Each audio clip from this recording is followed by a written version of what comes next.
catch Bucky Brooks tonight on Path to the Draft at 6 Eastern Time and NFL Mock Draft Live at 8 p.m. Eastern Time. Bucky, thanks for calling in again. How are you, bud? I'm good.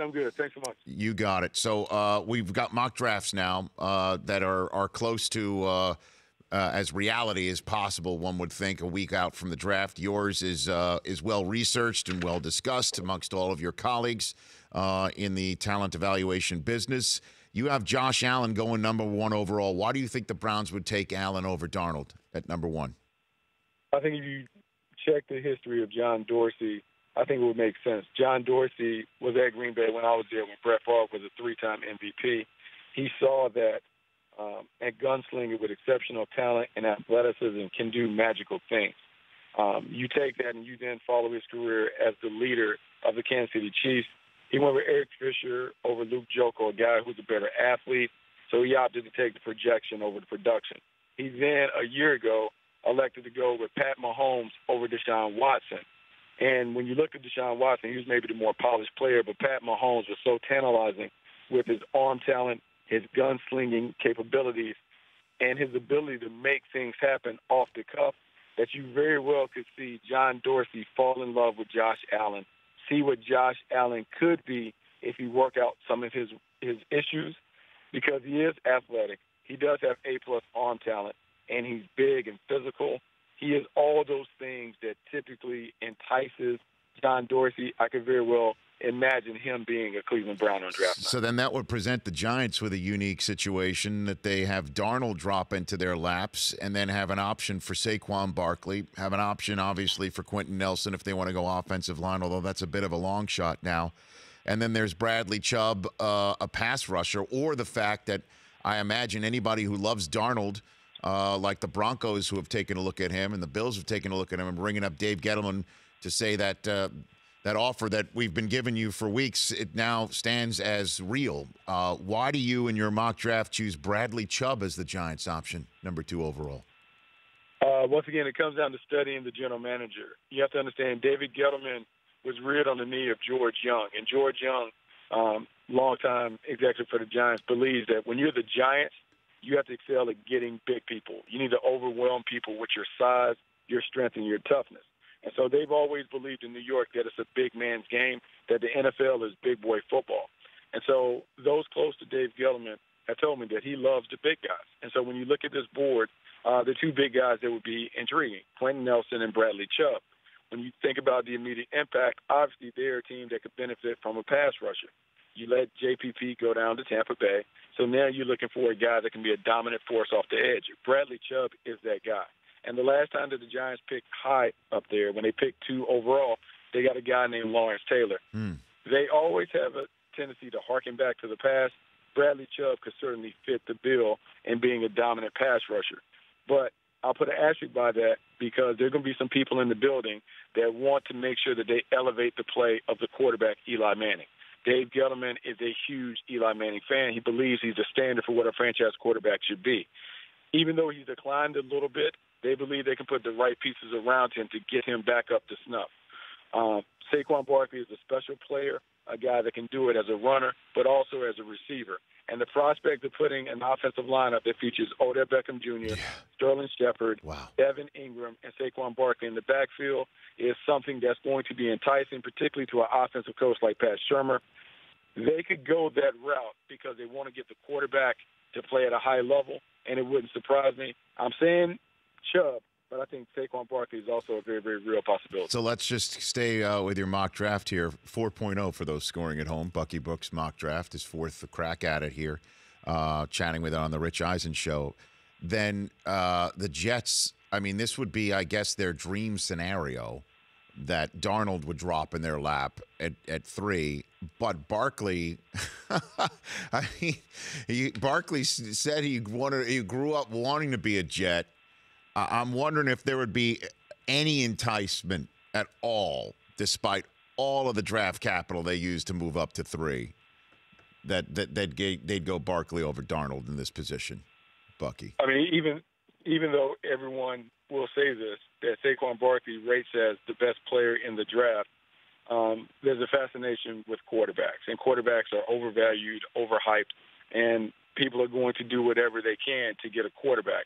The New York Jets haven't had a legitimate quarterback take snaps since Chad Pennington.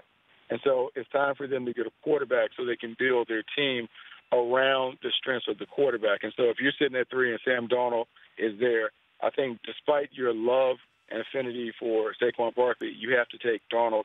I think he would be the pick in that scenario. If he's there versus Barkley, I think they go with the quarterback, not only because the quarterback is an immediate need, but I think he has the right personality to really be the guy that can be the face of the franchise in New York. Blue-collar kid, tough, has all the traits that you want to see in terms of his intangibles. And just know he's only played a position 4.5, 5 years. The best football for Sam Darnold is still ahead of him.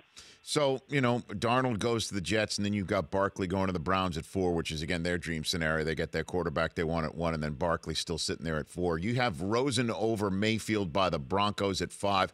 Let's get into this Rosen stuff, Bucky. What is still turning people off about Josh Rosen that he hasn't been able to eye-to-eye, man-to-man overcome in these interviews? I met him. He was here on this show just 3 weeks ago. Mm-hmm. He couldn't have been more impressive, and I've got a BS meter that's as sharp as anybody else's. I didn't sense that from him at all. Rich, in the end, people are scared of what they don't know. They're scared that because the kid comes from a level of affluence, a level of exposure that most people haven't been exposed to, they're scared on what he could be. They haven't taken the time to really get to know him and to appreciate how that diversity, that worldly perspective can actually play to his benefit. In a way, I see him very, very much like Aaron Rodgers, a guy who needs to be stimulated and challenged, but a guy who's also going to have interests that extend beyond football. And for me, as a parent, that doesn't bother me. But for some football people that are really old school and traditional in their thinking, they worry about, does he love it enough? Does he love the game enough? Is he going to be committed to the game, or is he going to be fascinated by what else is out there? I'll say this. Coming from where he came from, to play football in this time and era when there's so many factors where people are trying to get kids not to play with parents that are well-educated, he has to love it to continue to be in this game. So I don't have any worries about that. Is he a guy that can have like a challenging personality to coach? Yeah, because I've coached him. I've coached him at Elite 11 events with Trent Dilfer. I know what it is. He was on my team. However, if you're not afraid to explain the why, if you don't have any insecurities in your coaching style, Josh Rosen won't be an issue. The issue to me are more with the football people, not with Josh Rosen. The kid is a really good player, and when we look back in 5 or 6 years, I think he's going to be the best quarterback in the draft. Yeah, I'm into that. I'm with you. A couple more minutes here with Bucky Brooks, and obviously I'm using your mock draft to check the boxes here. The quarterbacks that are going to pretty much rule the first round of this draft. You have Baker Mayfield falling all the way down to 11 to Miami, and then the Bills at 12, staying put, choosing Mason Rudolph in front of Lamar Jackson. Why do you think that, Bucky? Couple things with both of those picks. I think in Baker Mayfield is a really good player. He's an outstanding college player. But in most instances, if you're looking at Baker Mayfield as a talent, Baker Mayfield doesn't have the kind of talent that typically goes in the top 10. Baker Mayfield is undersized by all quarterback standards. He doesn't have exceptional athleticism like a Russell Wilson. And we can debate whether his arm talent is really that of Drew Brees. In most instances, a guy like that is not drafted in the first round. Drew Brees went at the top of the second round. So just think about that. So that's why it's kind of hard for me to put Baker Mayfield in that rarefied air. When it comes to Mason Rudolph over Lamar Jackson, I'm just going to keep it real. It's the same conversation that people are going to have with Josh Rosen. Most NFL people are traditionalists. They like to deal with things that are very, very comfortable, that they've seen before. They don't have the ability to really tap into the creative side. Lamar Jackson is a guy that requires a creative offensive mind to understand what he is and what he could do in the league. We saw Bill O'Brien revamp his entire offense to allow Deshaun Watson be the special player that he was at Clemson, and we saw how that was rewarded. Defensive coaches typically have a greater appreciation for a dual-threat quarterback because they know the challenges that come along with defending a guy that can play off the script. Lamar Jackson is the most explosive athlete that we've seen at the quarterback position in some time. He can run it. He ran twice for over 1,500 yards in the ACC while also throwing for 3,500-plus yards.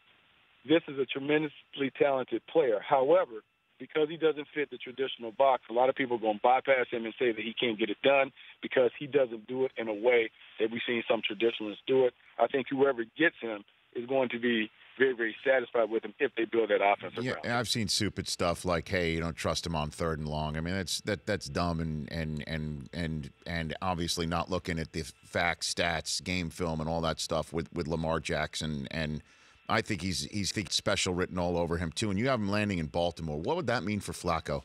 I mean, what am I talking about on draft night? Lamar Jackson goes to Baltimore with Mayock and the crew about Flacco, Bucky. I think Flacco's on a short leash anyway. Look, since Flacco got paid, Flacco has not delivered to the level of a $20 million-plus quarterback. He hasn't played very well. They haven't won a lot of games since their Super Bowl. They're really, let's be honest, he got hot during the playoffs. He was 11-1, touchdown interception, and they did a good job. But whenever the Ravens have really won, it in the past was always with Ray Rice carrying the load and him playing as a sidekick. Now we've seen what the franchise looks like when he is the guy that has to carry it and he can't carry it. If you start to connect the dots, a week ago they signed RG3. RG3 as a backup quarterback. For years we've always heard you can't have a dual-threat quarterback because if he gets hurt, you have to change your offense for the second guy. Well, Baltimore is already setting the table for if Lamar Jackson comes in as a starter, RG3 as the backup, you never have to change your offense. I do believe it's real, and when you look at the coaches that they have there, Marty Mornwig, he coached not only Brett Favre, but he coached Donovan McNabb and Michael Vick in Philly. He also has experience dealing with Steve Young. Greg Roman, who was a senior offensive assistant, was in San Francisco when Colin Kaepernick was there. If you look up and try and line up the dots, the Baltimore Ravens are more ready and capable of dealing with a dual-threat quarterback like Lamar Jackson than any other team in the league. I think it could be a very, very real possibility that Lamar goes to Baltimore. Fantastic, Bucky. Last one for you. Daniel, again, who's going to be on tomorrow's show, tweeted out yesterday in the middle of the afternoon some crazy trade rumors floating around today. You retweeted that saying, crazy rumors. If it happens, it's going to make Draftnik's head spins. It's bananas with the emoji of a banana. Hashtag QB chasing. Now, look, I'm an NFL Media Group guy too, and I understand that there's some journalistic standards that are applied to you and other Draftniks, if you will. Not here on this show right now. We're removing that. What are you talking about? What are you and DJ talking about? Put meat in those bones, please. What do you got? Okay, we can put meat and bones without naming teams, but I can say that in the NBA typically deals with multiple team trades to allow guys to acquire the kind of assets and talents that they need to move. The kind of deal that we're talking about is a seismic deal that will allow all those teams or the primary teams that we've associated with chasing quarterbacks to be in a position to get the quarterback that they want. And it will be a complete reshuffling of the top 5. That's about as close as I can get without revealing what is happening. But what we're saying is we could be looking at a major card shuffling deal that allows the people to get the quarterbacks that they want and put themselves in a position to be satisfied with the franchise quarterback to take over for the next few years. Wow. Okay. That's some breadcrumbs. All right, Bucky, love it. We'll check on your latest Move the Sticks podcast with Trent Dilfer, who's on the show here on Thursday, and with DJ, who's on the show Wednesday. I appreciate you being on this Tuesday show. Hey, appreciate it, Rich. You got it. That's Bucky Brooks, at Bucky Brooks on Twitter. The Rich Eisen Show, weekdays at noon Eastern on Audience.